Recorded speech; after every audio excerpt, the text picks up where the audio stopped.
শিৱসাগৰৰ পৰা যোৰহাটলৈ বীৰ লাচিত সেনাৰ শতাধিক সৈন্য ৰাওনা হৈছে।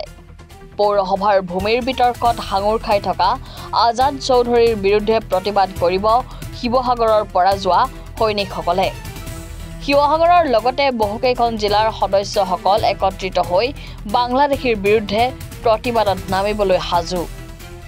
যোৰহাটত আজি কংগ্ৰেছৰ সভাপতি তথা সাংসদ গৌৰৱ গগৈ কাৰ্যসূচী আছে।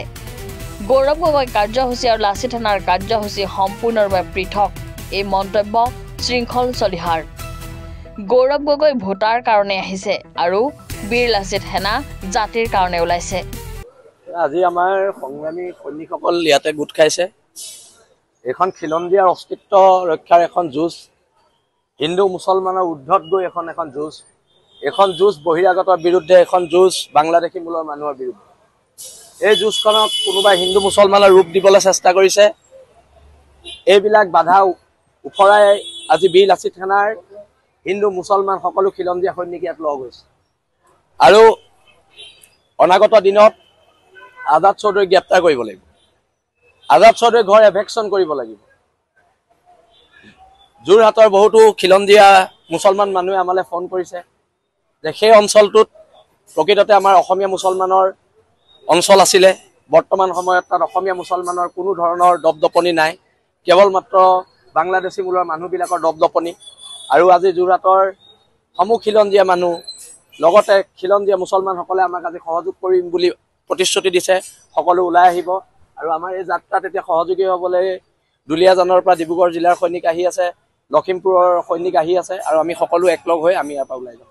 আজি যিটো আটাইতকৈ যিটো ডাঙৰ ৰেলী হৈছিলে, সেইদিনা যোৰহাটত নৰেন্দ্ৰ মোদী আহিছিলে। এতিয়া সেইদিনা যে আমি ৰেলীটো কৰিছিলো গৌৰৱ গগৈ মতে কৰিছিলো নেকি? আজি গৌৰৱ গগৈ আহিব কংগ্ৰেছৰ ভ্ৰমণলৈ, আমি যাম এফালে, তেওঁ যাব এফালে। এখন জাতি ৰক্ষাৰ যুদ্ধ। কোনোবা গৌৰৱ গগৈ আহিছে, নৰেন্দ্ৰ মোদী আহিছে, হিমন্ত বিশ্ব শৰ্মা আহিছে, বীৰ লাচিত সেনাৰ লগত আমাৰ কথা নাই নহয়।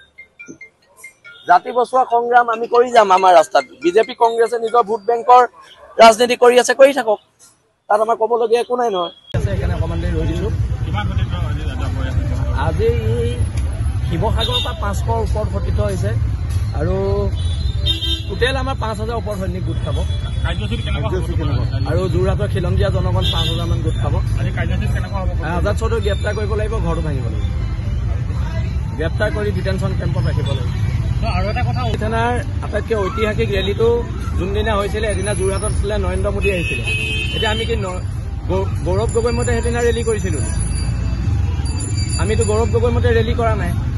এতিয়া এই ৰেলীটো আমি কি বিজেপি মতে কৰিছোঁ বুলি কোনোবাই উলিয়াইছে নেকি? খিলঞ্জীয়া মানুহৰ অস্তিত্ব ৰক্ষা সংগ্ৰামখনৰ আপোনালোকক ৰাজনীতি শুভেচ্ছা দিছোঁ, বিজেপি কংগ্ৰেছ দুয়োটা দলকে। কিন্তু জাতিৰ ক্ষেত্ৰত আপোনালোকে বিজেপিও এৰক, কংগ্ৰেছেও এৰক। জাতিৰ ক্ষেত্ৰত খিলঞ্জীয়া হ'বলৈ চেষ্টা কৰক। আজি শিৱসাগৰৰ পৰা খিলঞ্জীয়া ৰাম ৰহিম সকলো ওলাইছে আৰু লাচিত সেনা কৈছে বুলি কৈছে যোৰহাটৰ পৰা।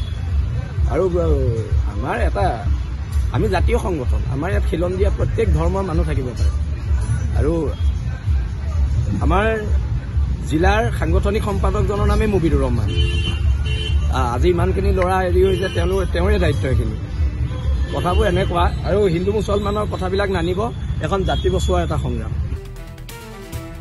শিৱসাগৰৰ পৰা ৰাতু কুমাৰ দাসৰ ৰিপৰ্ট, এনি ভাৰত 24।